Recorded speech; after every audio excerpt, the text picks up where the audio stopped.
The Tamil people of this country have a collective identity which you cannot wish away.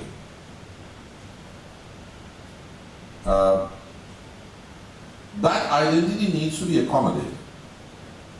It cannot be accommodated to the degree that the Tamil people probably think, because their self-perception is, I think, well, a little inflated, because they do not wish to accept what the Northern Ireland Catholics accepted for themselves as part of the Good Friday Agreement. But even if there is an embellishment, all of us have, egos.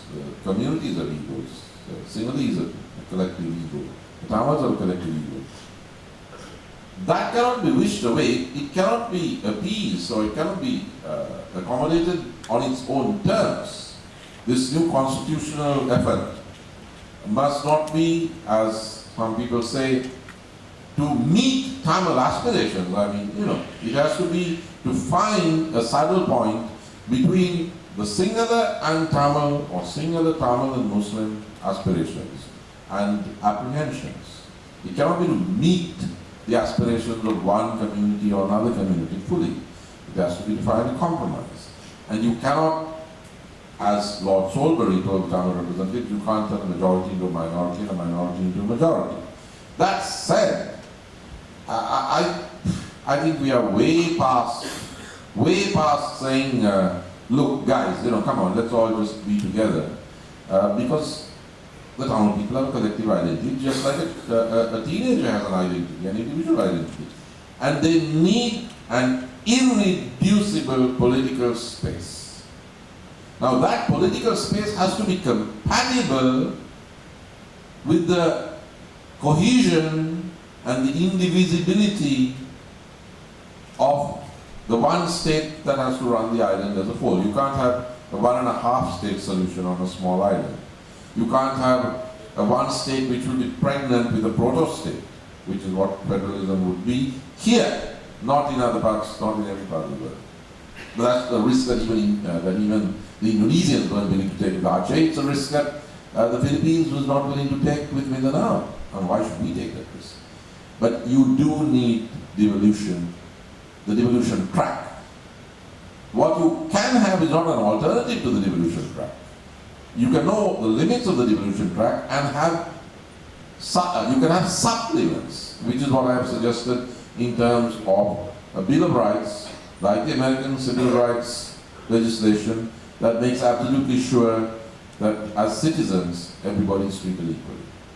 Well, I feel I should be offended at all the patronizing remarks that are being showered on us Tamils of this country.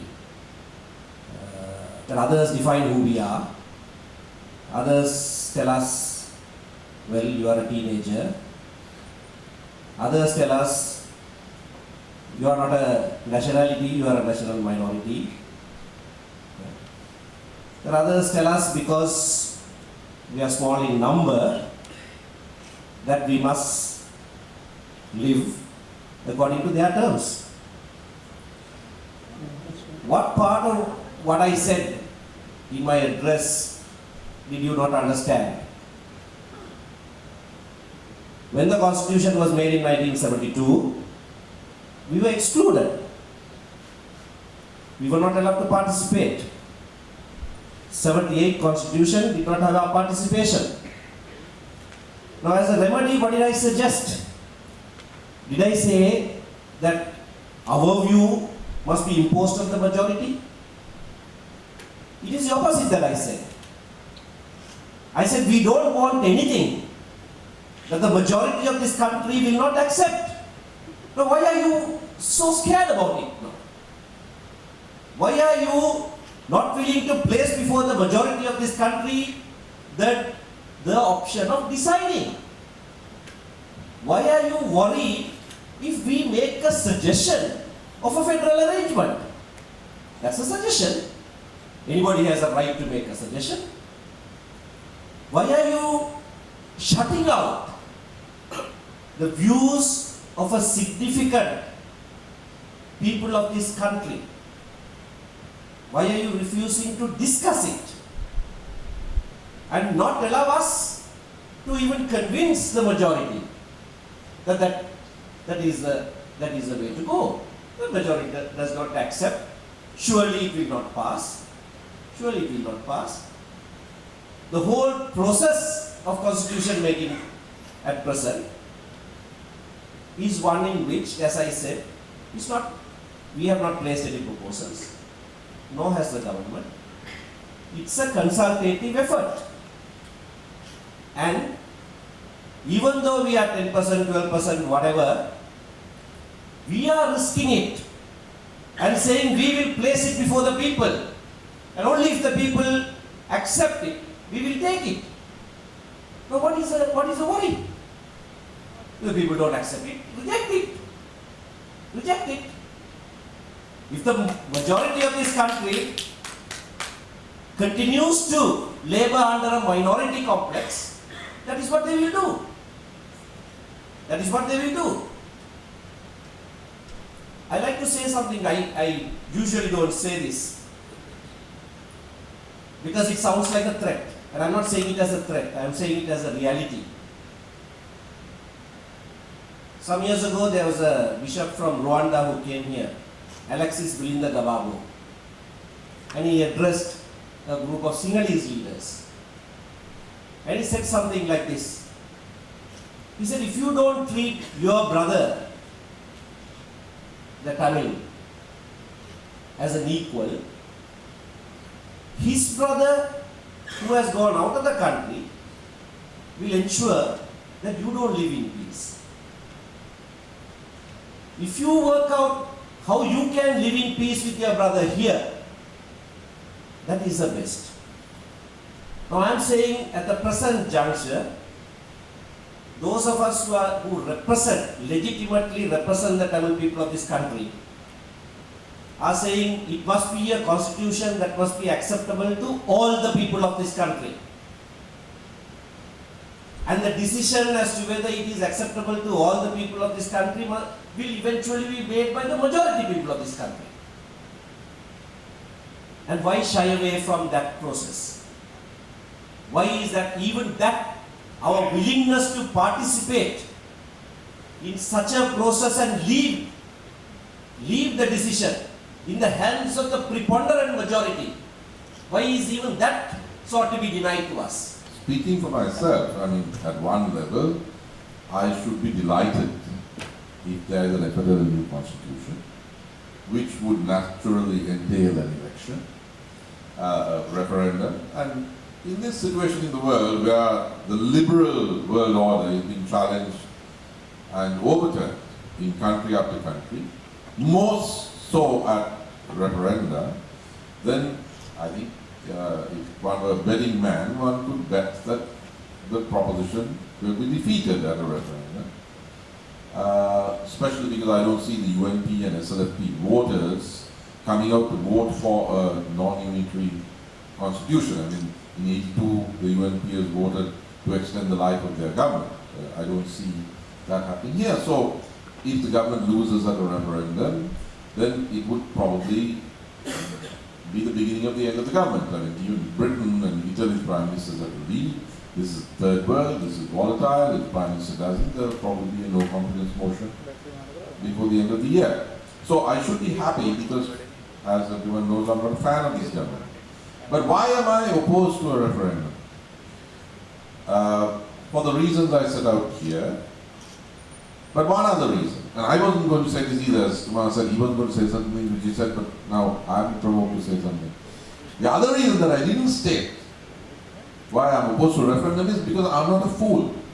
I know that even though the majority of people will vote overwhelmingly against the new constitution, elements of the TNA, including Chief Minister Dinesh, will probably go into the referendum calling for a mandate for Tamil sovereignty and internal self-determination, because that's what they did in 1977. The Badukale resolution of 76 was turned into the single slogan at the 1977 general elections. The TULF campaigned on the single slogan of an independent, sovereign, separate, socialist state of Tamil Eelam, called for a vote, and they did win most of the northern province and some of the eastern province, and for decades they kept talking about the 1977 mandate. Now I'm not a bloody fool, if you'll pardon my language. We can defeat the constitution, but the separatist elements in the DNA, and I don't include Brother Sumanthiran here, will call for vote in the north and east, and they will regain their 1977 mandate for a separate state. And I don't want to see that polarization. Not that they will get the separate state, but it will renew the separatist mentality, and it will be used as a political victory for separatism. Therefore, I do not want this to go for referendum, even though the referendum can be defeated, the no vote will win, and the government will probably be recomposed by the president or will be thrown out by the people. Any referendum in this situation will be the electoral equivalent of the Hartal of 53, a few years after which the government of the day, the UNP, was defeated. But still, it's the price that we'll have to pay is too high. The other point about Rwanda, now Suma, as individuals, every citizen should treat the other citizen as an equal brother or sister. Brother or sister. But you can't politically expect that a minority will be the equivalent of a majority. Now, the majority doesn't have to be an ethnic majority, but it's like a company. I mean, if there are majority shareholders and there are those who don't have that many shares, it doesn't mean that the majority shareholders are higher than the minority shareholders. It's like a round table, but there's a minority shareholding and a majority shareholding. But the point is that the Tamil nationalists have never been willing to accept that. Well, fine, I mean, if you want to play majority, you can't be a democracy. Democracy is one man, one vote, or one person, one vote. That's the basis of it. It's not the be-all and end-all of democracy, but it's a fundamental constitutive principle of democracy. Don't confuse, let's not confuse liberalism with democracy. Democracy is about representation. Liberalism is about individual freedom. There was liberalism before democracy, and there's democracy without liberalism. The attempt here is to equate the two. The fundamentals of democracy cannot be violated. A minority and a majority cannot be treated as equal collectives in terms of political power. That won't happen. But individual citizens must be treated equal. And that is why I have called for Bill of Rights and strong anti-discrimination legislation. Now, if you don't want to play that game, then of course the world is a big place. I mean, there are places in which you do have federal units like Tamil Nadu. You have Tamil chief ministers like Malaysia, but not here. It's not going to work here. And we face the worst that the brother abroad would throw at us. Suicide bombing tigers for 30 years. 70,000 troops from Big Brother next door. And we're still here. So I don't think we are going to succumb to that kind of threat. Let me assure you, I mean, since Vigneswaran is being projected all the time, that Vigneswaran did not campaign for the TNA at the August 2015 election. He directly called the people to vote for a more strident alternative, and the people did not vote for that. The TNA very clearly has articulated our position of being in one country, undivided country, and you still don't know what the product that will be placed before the people. It will be a compromise solution. It has to be a compromise solution for it to be acceptable to all the peoples, all the political parties of this country.